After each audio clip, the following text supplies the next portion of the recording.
Frère, nous avons plus de 500 vérités na yo. Bistoire na vérité. Aïsa sur la vérité TV. Nous avons plus de 500 vérités à retenir.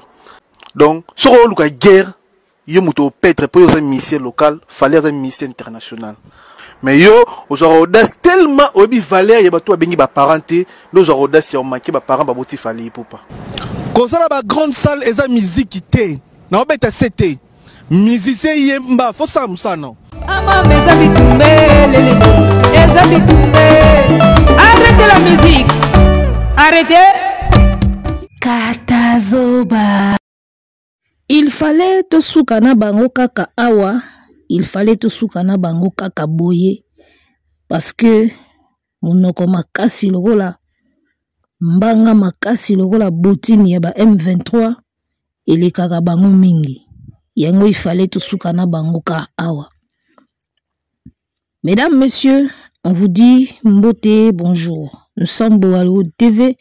C'est l'émission Katazoba, la chronique Intello, et c'est la gourou de son temple qui la présente. Eagle Woman, autrement dit, la maman des aiglons, Yohana. On est de retour, nouveau numéro, et à chaque fois, pour nous, c'est un vrai plaisir d'être là pour vous. Restons ensemble, il n'y aura pas de soucis.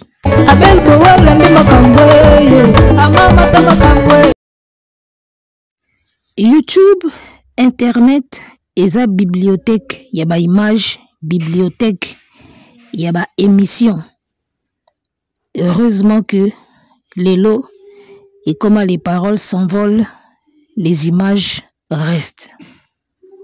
Et so bungi to zongi sela oka ba image na ya kala.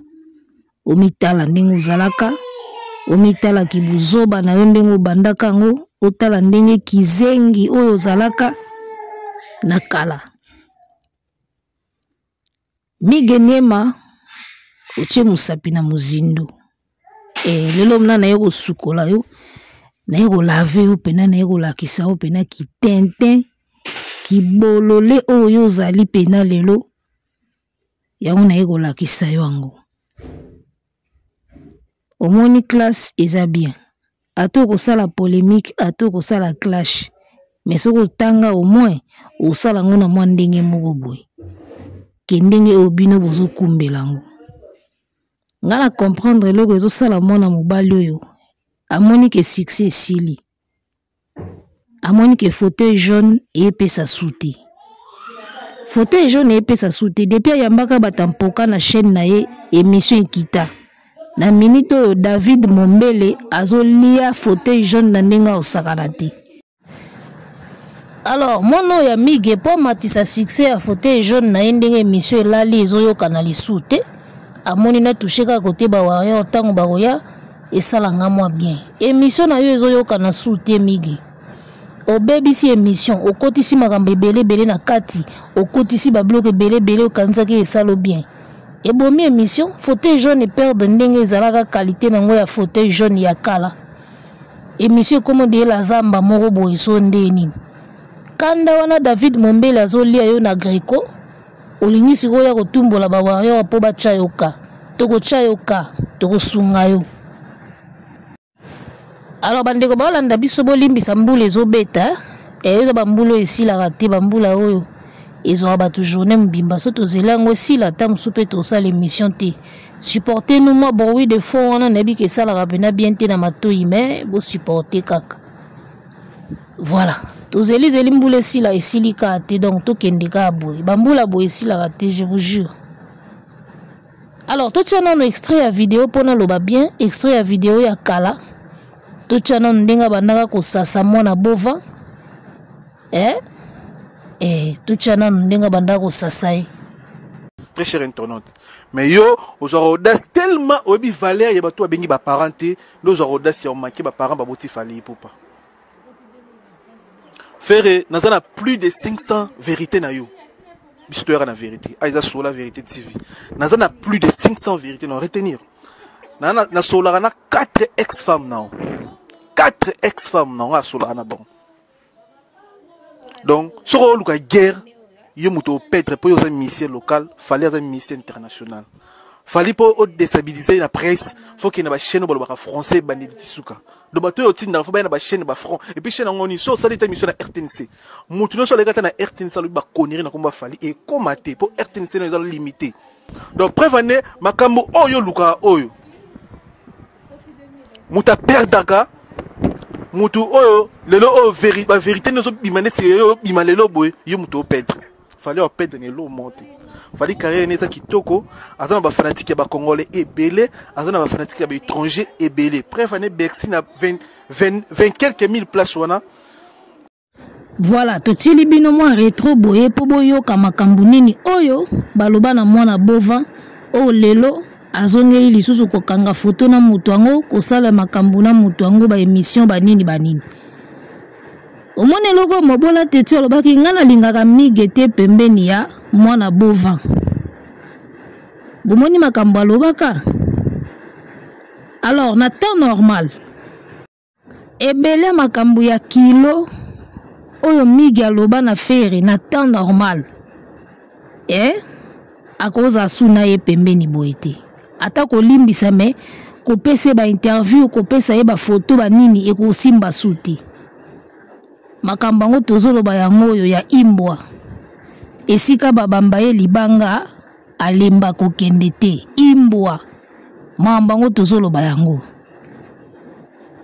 makambo nyonso o migi aloba na fere a mutu moko lelo akoza asubo ina yete il faut batu bayebaka kosuka na ba limite moko boye ya omoni Aigle alobaka ke soko so dépasser ba limite moko boye en tout cas kozonga sima ko réparer simba sute na ko limbisa mezaka musika eza normal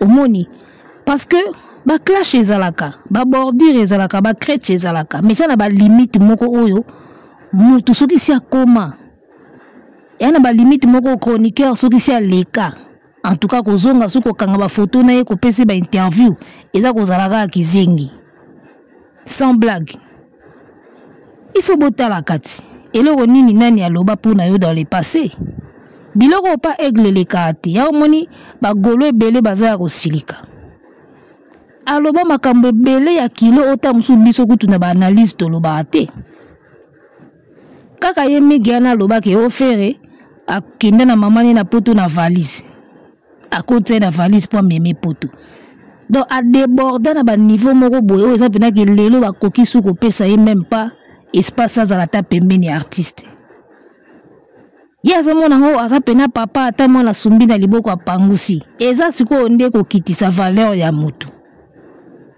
Yango moni Aigle azaka na aura mususu. Seul artiste oyo na communauté na yemoko baluka ba wela bakanga na ye photo. Ba artiste mususu ba photo ezala asute. Yana ba artiste mususu ba komona bango normal. So bo moni e bon.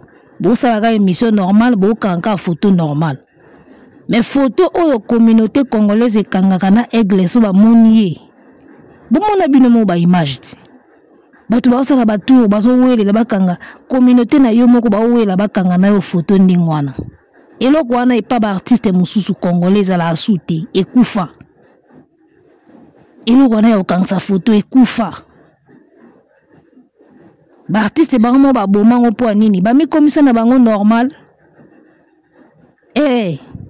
batu ba moni su artiste ta komi na ya Hervé moko boya ko ya veni a komi na enoko Hervé moko boya vanda aneka wana azonga ni normal bozo boma ba ora po na nini bikangisela mwanza photo bipesela mwanza ba interview biyaya biyela mwanza Babilo kwa salite o mwana omige ne maloba mutu moko atoko limbisa ye me yo na ye boye nzoto na nzoto il fallait pas ezala wana peneza parmi ba défaut ya feri ayeba eloko wana ti ayeba ko tia respect na distance ti esika babambe libanga lemba ko kende te imbwa wana peneza parmi ba défaut na ye ya moni ba waro rebelita ba moni na mige ne ma batomboki sachant que sala ba émission moko ya mabe pour l'artiste wana lelo yo wana ye na ye otelemi pe otengami pe bokangisi photo aye pe bosali interview yo babanga kote to lo bango vérité yo babanga kote oh abato kota no na mozindo na to sokola na Mige Niema to kana moi parti ya bêtise moko lobaka do bana loka ba Mige Niema mabana mobo ya salite bakolo na bachangu kuna ba salite soki poto te mutautala ya zati bana mobo batangi te babotami na famille ya bien te bazu éducation ya bien te alepo babimba mona na batu na vie to komaka poto poto eza mboka ba toutes les possibilités so komika poto esili poto koma option hein?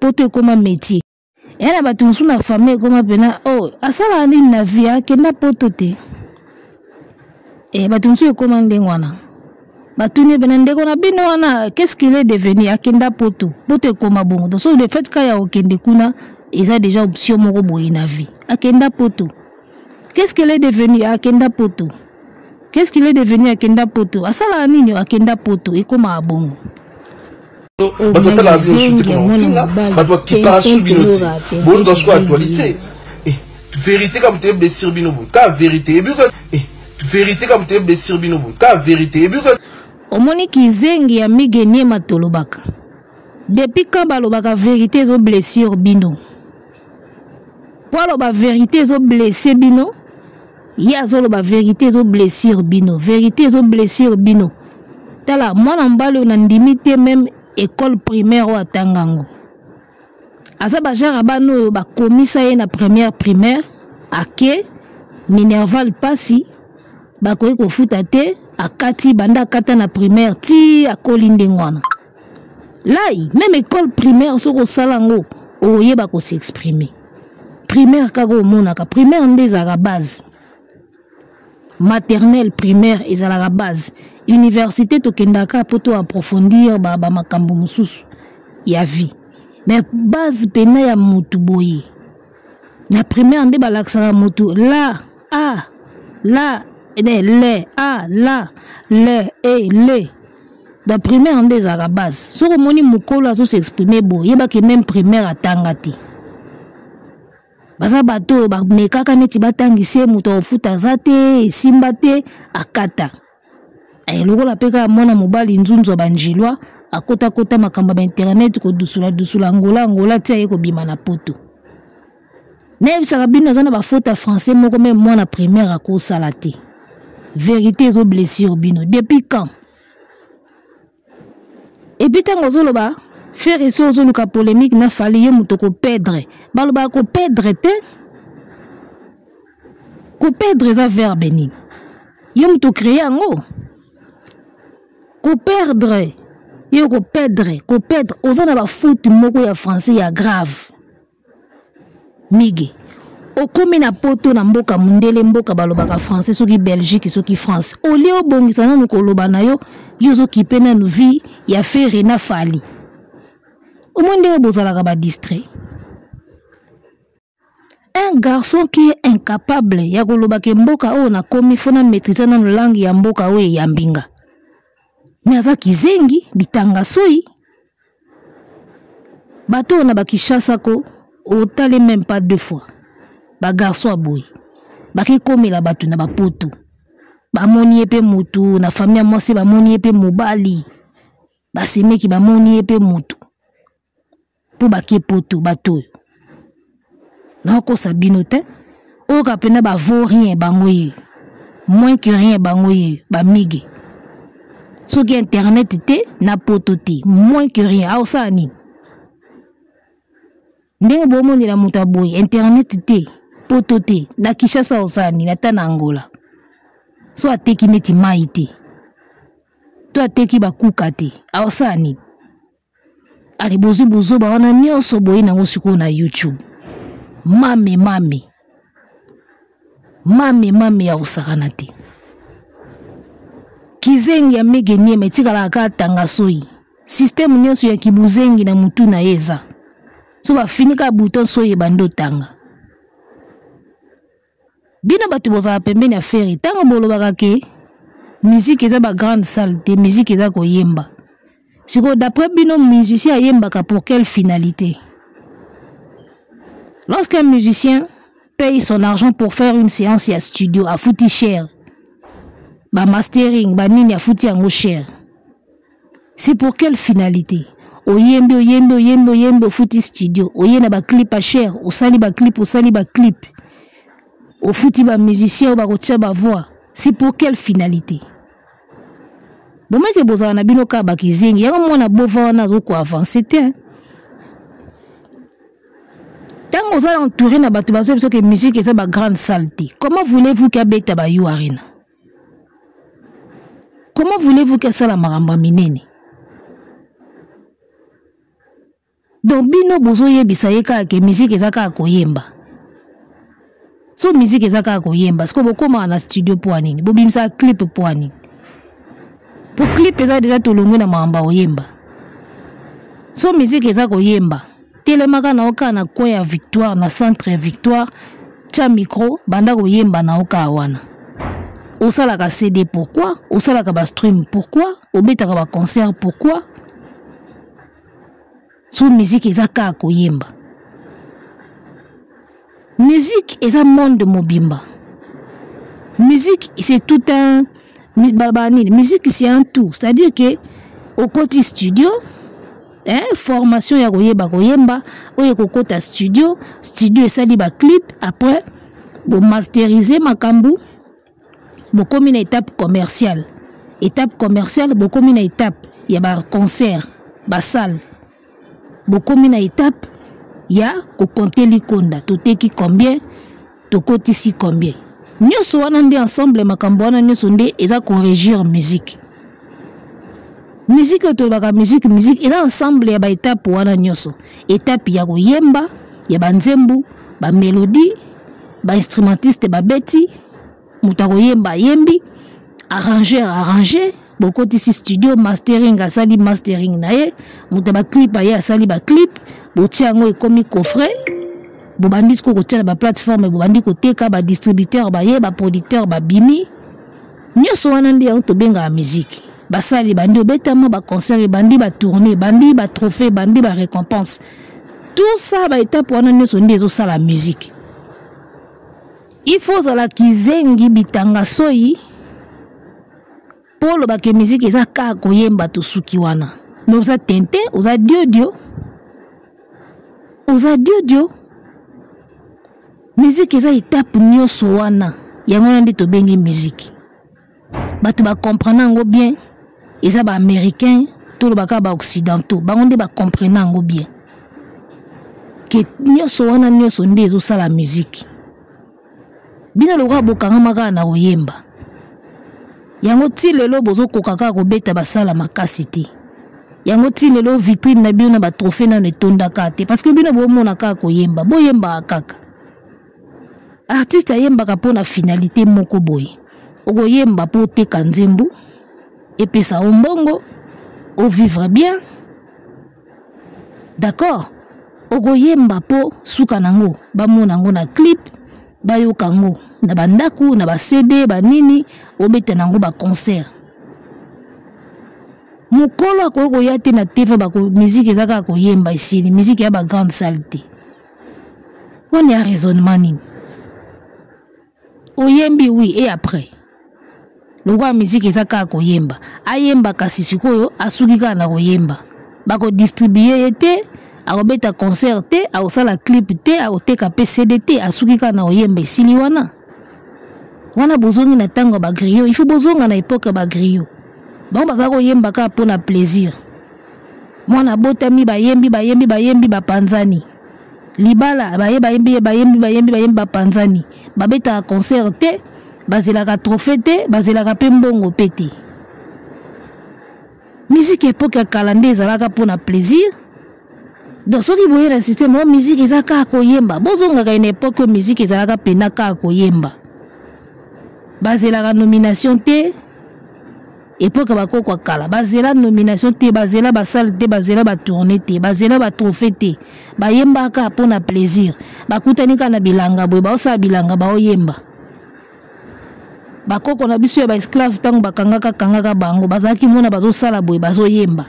ezalaki musique ka ya koyemba sans bazela eloko mosusu bakotaka studio te basalaka clip te eloko te bozongisa faire une époque wana ntango tolobaka na bino boza bato ya antiquité bato ya kala botiaka tembe tala raisonnement raisonnement ya l'antiquité époque musique ezalaki ka mpona plaisir moto ayembi ka babeti maboko esili wana esili nango wana producteur azalaka te manager azalaka te koyemba ezaka mpona sentiment bokutani ka na mboka bosangani boyembe esili bopanzani tout à fait ferré ya mona zokoka makambo ebele te parce que ya tikalaka na époque ya l'antiquité wana musique ezalaki lokola bokutani ka boyembi bopanzani boza bakizengi yango wana kokende nulle part mwana bova. Alors mboule zo continuer kaka en tout cas bon supporter bongo parce que eza ba mboule si la raté depuis na bande émission au kantezo kata me bande la kaka donc supportez nous comme ça. Alors to landa extrait moko ya vidéo moko boye batindelinga wa botala niveau ya kindoki ezalaka na bato ba travaillaka na mwana bova. Le 26 avril avec les padres par Zouria Ferrigola. Oyoki makambo eza ama minene bisa biso habillé bagoloa soki bosombi babillé bapesi biso des voix Ferrigola tosomba babillé abeta stade de France Paris la défense c'est biso soki to sali sold out avant janvier donc avant 2024 c'est sali sold out à Paris la défense la arena alors la troisième donc Africain ou habite dans Stade de France. Stade de France wana après en 2025 après babo na boy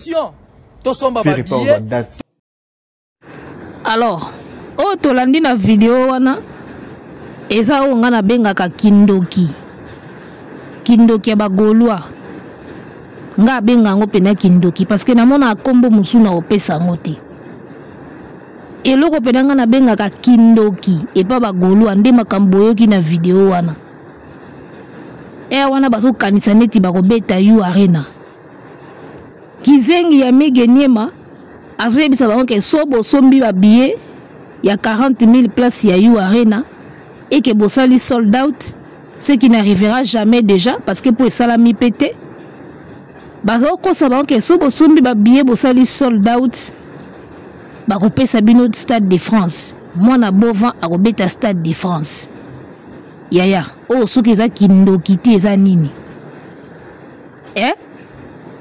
soki eza kindoki te to kinganga te eza nini mwana nini akobeta Stade de France na panzi nini na CV nini na gabari nini na aura nini na carrière nini carrière ya mambeta carrière abeta mambeta depuis 2006 donc bavanda pena boye bazokosa na bango ke wana ezalaki stratégie moko ya kizengi ya moto apesa stratégie wana azoba botindele message awa pena eza kata zoba tokataka bango awa moto abimisaki stratégie ke toyebisa bagola so basali sold out tokobeta Stade de France po tostimule bango basomba babillet boyebisa ye ngai Eagle Women na tindeli maloba na lobi aza zoba atangaka soyi aza diodio akizengi moto abimisaki ide wana aza mama na zoba kizengi bitanga soyi na bakiseli asuba na mbetu moto abimisaki ide wana na moto yango bozoloba ke so asali sold out akobeta Stade de France akoki même pas kokoma na seuil oyo arena tieli bango siko tango bobanda ko tia Stade de France en jeu comme quoi et ko stimuler ba gaulois basomba ba billet surtout ebisi ba ke ba obeta Stade de France mais même bango mo ba gaulois ba yeba que c'est impossible bino bokansaka ba fanatique ba yeba poids ya leader na bango te bon miko saka nde bino moko na yebisaka bino vous trompez votre propre conscience nga kutu jamais boko sanga na musicien na orchestre na équipe ne mobimba ya communication nga jamais boko sanga na yebi bino bien chaque fanatique ayebaka po ya artiste na ye ti boza ko kosa ba golo wana ke so basali sold out ba obeta Stade de France ba yeba que c'est impossible ba golo ba yebi force ya mutu na bango ba yebi que c'est impossible même you arena baza ko mona ka ke keba eza baza mona ka keba eza yo mona ba annula Paris la Défense Arena bato baza ki choqué za ki peut-être ba fanatique o to mona ki ba lela ki na ba live na ba TikTok mais la plupart ya bato na yo kaka neti na entourage ya artiste et puis que mingi on dirait ba kamo na bango te comme si ba mo pe ba yeba na bango ki ça possible que ba betati comme s'il le savait déjà. On dirait ba yeba na bango. Nga pena na mona tang ba annulé yu arena na mona souci plus et pas ba golo ba fanatique. Ba vidéo eza o ba lela na ba TikTok o ba zaiko lo ba ke biso to sala ba effort artiste to sala le côté bango wana nde ba yoka pasi. Mais batu mingi o batanga ka pembeni artiste. Et puis question pena bango te et soit pe bango te. Ça dit on est batu moko boye ba yebi ke to teika date po to lo bakaka. Ba yeba ke ba fera obetani yango te. Na entourage ba yeba ki ba yeba rapport mutu na bango. Tala au couvent na mutu te 10 ans 5 ans 8 ans sans que yeba faiblesse. Na ye to yeba ba faille na ye to yeba niveau na ye. Tous ceux qui sont autour de moi na bovan là, ba yebi na bango incapacité na ye. Ebele ba yeba na bango ki ba obeta yu arena te. Ba mekaika ba bi bon to meka kaka. Ya moniteur ba annulaki. Ebele ba regrettate. Ebele ba regrettate na ebisa bino parce qu'il s'attendait à ça pour ba yebi mutu na bango. Ba fanatique nde mutu ba lelaki ba souffraki. Mingi ya entourage ba lelate ba kamwa pété. Ba yebaki. Ke to kokate. Mais tout ça là bon pour falia chabisoka. Bon bah ça là bon, il y a des événements qui les annoncent juste pour falia attirer attention vers bango. Ba attirer attention à Fali. Ne ba te ba ça là en attention ngoni. Il y a des événements où ba to faire ba tchaka juste pour avoir l'attention de Fali. Pour attirer ka attention à Fali. Ba tika événement, you arena pe ba ça là bon. Ba linga ba attirer attention à Fali. Nandenge ba sielu mukasie toza na février prochainement toko ta mars mois prochain ça mars après toko ta avril le 26 avril to fêter 1 an il a raté un concert to fêter ango bobongama le 26 avril oh ya Yesu foi misa ayaya ye ayaya muna menga makusukula ya velela ye mambi katula oya Yesu fuamisa ye embadia ya muna menga maku Le 26 avril, tu as fêté 1 an d'annulation à concert. Et 1 an, tu as fêté l'anniversaire à concert à la maison. Tu as fêté l'anniversaire à Ndoto Baba Moko Boye Balota qui me simbité. Le 26 avril, Ezoya. Bon, mon amakambuti. Bino, ngana bino ka boye. Minoko makasi batumbimba munoko makasi ndie baboti na M23. Tala maloba makasi on est tenu à faire d'essai. Soko ye na terrain bazala akati. Artiste mobimba ba réussite na ye ba exploit na ye ezala toujours 20 ans passé, 30 ans passé, il y a 15 ans passé. Faire abetaka na yo tana ici 5 ans, 10 ans passé. Faire akutana Nelson Mandela 30 ans passé. Moi na botami akolita ko 30 ans d'événement en salama. Faire sa première jeune ba pesa ka trophée soki ya meilleur nini révélation soki nini 40 ans passé. Asa trophée Canal d'Or 10 ans passé. Oh faire ça la boya zongi sa boy 30 ans 40 ans 25 ans passé. Ba bloko nyoso ya ye ya bien na carrière ezalaka il y a 20 ans passé. Ça c'est la preuve que l'artiste est aussi à Koufa Kalame Basse Kusaki Kak. On est bonhomme de neige. Bobi bonhomme de neige.